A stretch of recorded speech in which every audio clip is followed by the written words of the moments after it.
क्या आप जानते हो हमारे शरीर में कुछ ऐसी ऊर्जा या ऐसी कुछ छुपी हुई शक्तियाँ हैं जो शिवलिंग के साथ रिलेटेड है। क्यों हम सब के लिए शिवलिंग को अच्छे से समझना ज़रूरी है। हम लोग अक्सर शिवलिंग की पूजा तो करते हैं, लेकिन शिवलिंग के साथ जुड़े हुए रहस्य के बारे में हमने न कभी जानने की कोशिश की है, न हम जानना चाहते हैं। लेकिन मैं इस वीडियो में आपके साथ कुछ ऐसे रहस्य शेयर करना चाहूँगा जो कि शिवलिंग के साथ रिलेटेड है।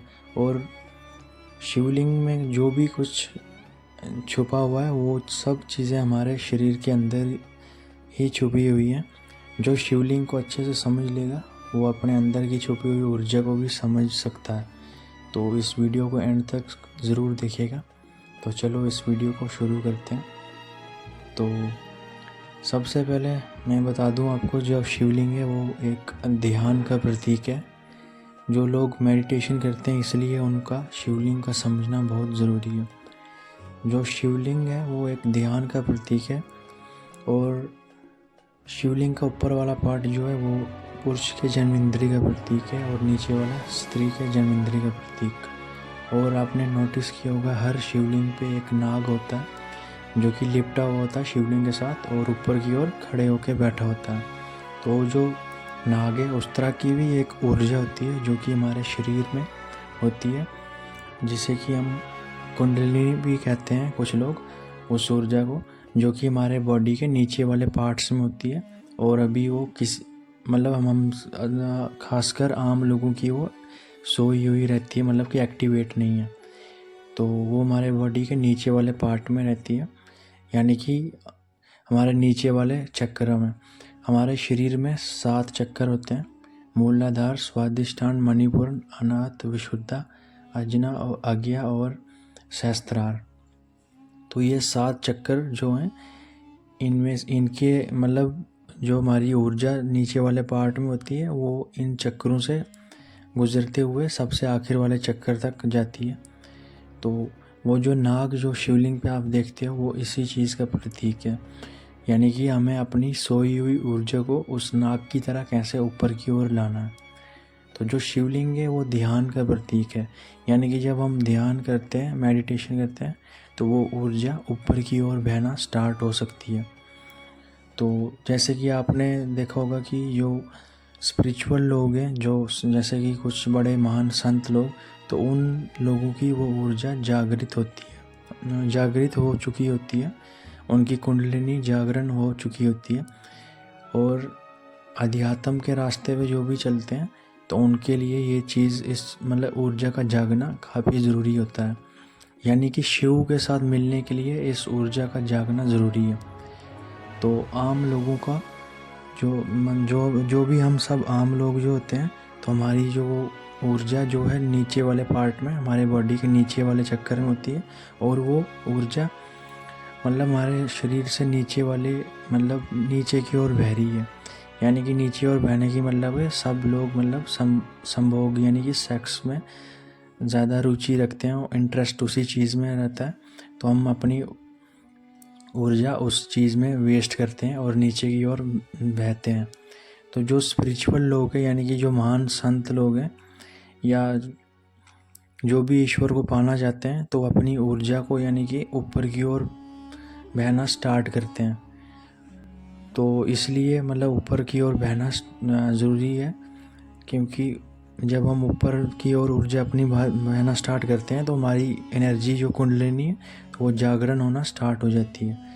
तो इसको जागरण करने के लिए हमें मूल बंद करना पड़ता है, यानी कि नीचे वाले उस पार्ट को, चक्र को बंद करके अपनी ऊर्जा को ऊपर की ओर बहना स्टार्ट करना पड़ता है। तो उसके लिए हमें मेडिटेशन करना पड़ता है। इसकी अलग अलग टेक्निक्स हैं, जैसे कि एक टेक्निक्स में, उन टेक्निक में से मैं आपको एक बता सकता हूँ। जैसे कि हम मेडिटेशन करते हैं, तो जो लोग मेडिटेशन करना जानते हैं तो उनके लिए ज़्यादा प्रॉब्लम नहीं है। अगर आप नहीं जानते हो मेडिटेशन कैसे करना है, तो मैं आपको बता दूँ। जैसे कि हम मेडिटेशन करने के बहुत सारे तरीके हैं, तो उनमें से मैं आपको एक तरीका भी बताऊंगा। जैसे कि आपको अपनी सांसों पे फोकस करना है। सांस हम अंदर लेते हैं, बाहर लेते हैं, पूरा अपने फोकस करना है, बाहर छोड़ते टाइम, अंदर लेते टाइम। और जब आप सांस को अंदर लोगे तो आपने ऐसा फील करना कि आपने सांस जो ली वो आपकी नाभि तक छू रही है, और जैसे ही नाभि तक छोड़ी फिर आपने सांस को मतलब प्रेशर के साथ बाहर की ओर छोड़ना है, और कोशिश करनी है बाहर ज़्यादा सांस छोड़ने की और अंदर कम लेनी है, लेकिन ऐसा फील करना कि आपकी नाभि को छू रही है। और ये प्रोसेस आपको करते रहना है, और आपके मतलब माइंड में थॉट्स नहीं आना चाहिए, मतलब आपका मन शांत होना चाहिए। जैसे ही आपके थॉट्स आएंगे, विचार आएंगे मन में, तो आपको वहाँ से आपका अपना मतलब फोकस वापस अपनी सांसों पे लाना है। तो ये प्रोसेस आपको मतलब पूरा करना है अगर आप चाहते हो कि आपकी ऊर्जा ऊपर की ओर बहना स्टार्ट हो जाए। तो जैसे ऊपर की ओर ऊर्जा बहना स्टार्ट हो जाएगी तो आपको मतलब पूरा फील होगा, आपका मतलब लाइफस्टाइल धीरे धीरे चेंज हो जाएगा। आपकी मतलब बुरी चीज़ों से मतलब आपका मन हट जाएगा और अच्छी चीज़ों की ओर स्टार्ट हो जाएगा।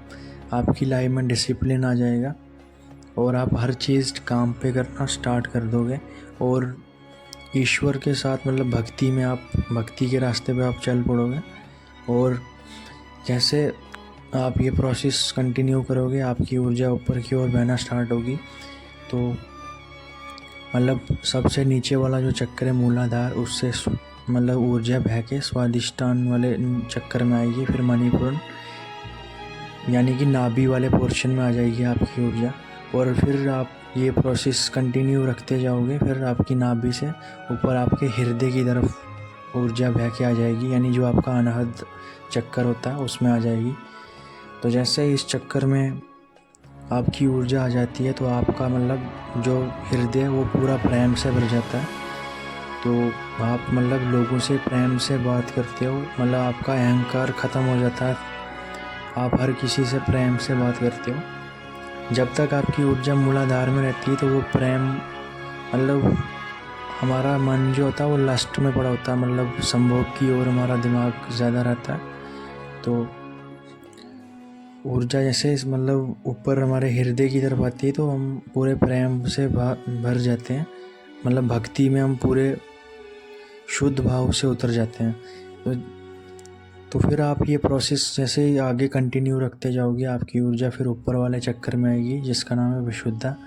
तो जब वो चक्कर एक्टिवेट हो जाएगा तो आपकी वॉइस मतलब एक शुद्धता आ जाती है आपकी आवाज़ में, मतलब आपकी आवाज़ सुनने में काफ़ी प्यारी लगती है, और आप जो भी बोलोगे उसमें मतलब आप सच बोलोगे, और आपकी गहराई होगी आपकी आवाज़ में। और फिर आप नेक्स्ट प्रोसेस कंटिन्यू रखते जाओगे, आप ध्यान आपका मेडिटेशन जो उसको कंटिन्यू रखते जाओगे, तो आपकी ऊर्जा आपके आज्ञा चक्कर में पहुंच जाएगी। तो जब आपकी आज्ञा चक्कर में पहुंच जाएगी ऊर्जा, जो कि उस चक्कर को थर्ड आई भी कहते हैं, यानी कि आपकी तीसरी आँख जाग जाती है। तो जैसे वो आपकी थर्ड आई जब जाग जाती है, आपका आज्ञा चक्कर एक्टिवेट हो जाता है, तो आपको वो चीज़ें दिखाई देना स्टार्ट हो जाती हैं जिन्हें आप अपनी दो आँखों से नहीं देख सकते हो। जैसे कि हमारी अभी दो आँखें, इनसे हम बाहर का संसार देख सकते हैं, यानी कि माया की दुनिया देख सकते हैं। और जब हम आपका तीसरा ये आज्ञा चक्कर एक्टिवेट हो जाएगा, यानी कि थर्ड आई आपकी ओपन हो जाएगी, तो आपको वो चीज़ें आपके भीतर के अंदर, आपके मतलब शरीर के अंदर जो भी चीज़ें हैं वो आपको दिखना स्टार्ट हो जाएगी। आप मतलब शिव भगवान को अपने अंदर महसूस करना स्टार्ट कर दोगे, शिव को जानना स्टार्ट कर दोगे अच्छे से। क्योंकि अभी हम जो आम लोग हैं वो शिव को मानते हैं लेकिन जान नहीं पाता, अनुभव नहीं कर पाता। तो जब आपकी ऊर्जा वो इस चक्कर में पहुंच जाएगी तो आप शिव का अनुभव करना स्टार्ट कर लोगे अपने जीवन में। तो इसके ऊपर वाला भी चक्कर है सहस्त्रार, जैसे उसमें पहुंच जाती है तो मतलब आप शिव के साथ पूरे मतलब मिल जाते हो एकदम से, यानी कि मोक्ष का द्वार है वो, मोक्ष कह लो या फिर मुक्ति कह लो। तो ये पूरा प्रोसेस है ऊर्जा का ऊपर बहने का। तो इसको एक्टिवेट मतलब एकदम से नहीं किया जाता, ये पूरा प्रोसेस आपको पहले समझना होगा, मतलब मेडिटेशन कैसे करते हैं और ऊर्जा फिर कैसे ऊपर की ओर आती है। तो स्टेप बाय स्टेप ये करना पड़ता है। अगर आप चाहते हो कि आप ये अध्यात्म वाला रास्ता चुनना चाहते हो, तो आपको ये ऊर्जा को आपको मतलब नीचे की ओर बहना बंद करना होगा और ऊपर की ओर बहना स्टार्ट करना होगा। यानी कि आपको अपनी कुंडलिनी को जागरण करना स्टार्ट करना होगा। तो यही वो ऊर्जा है जो कि वो शिवलिंग में जो आपके नाग होता है लिपटा हुआ दिखाई देता है हर मंदिर में, तो वो नाग इसी चीज़ का प्रतीक है। तो शिवलिंग जो हम हर शिवलिंग से हम यही चीज़ सीख सकते हैं कि हम मेडिटेशन कैसे करें और अपनी ऊर्जा को कैसे ऊपर की ओर बहना स्टार्ट करें। तो शिवलिंग का असली मतलब मेरे हिसाब से तो यही है, क्योंकि शिवलिंग जो है वो शिवलिंग के अंदर जो भी कुछ दिखाया गया वो सब चीज़ें हमारे अंदर ही है, बस उसको समझना है और उसको कैसे एक्टिवेट करना है।